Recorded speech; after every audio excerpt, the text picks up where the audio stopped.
Isang babae ang nabiktima raw ng punas tissue modus sa Batangas City. May report si Rafi Tima. Bigla raw may lalaking pumwesto sa harap ng kinauupuan ng isang babae sa isang jeep sa Batangas City. Maya-maya pa'y sinabihan daw siya ng lalaki na may dumi siya sa balikat at tinulungan nitong linisin ito at punasan ng tissue. Inutusan din siya nitong ilagay ang cellphone sa bag. Pero di na namalaya ng biktima na nadukutan na pala siya. Biglang nag-play po ulit yung music sa earbuds ko na naka-full volume. So, ang ginawa ko po, tinignan ko agad sa bag ko kung andun siya. Kaso, hindi ko siya makita. Tapos, sabi naman po agad nung katabi ko na, ayun, bumaba na. Bumaba ang suspect at saka lumipat sa ibang sasakyan.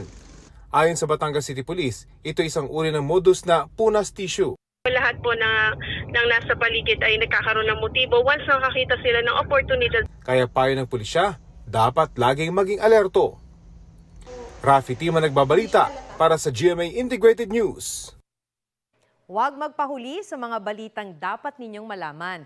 Mag-subscribe sa GMA Integrated News sa YouTube. Sa mga kapuso abroad, subaybayan nyo kami sa GMA Pinoy TV at sa www.gmanews.tv.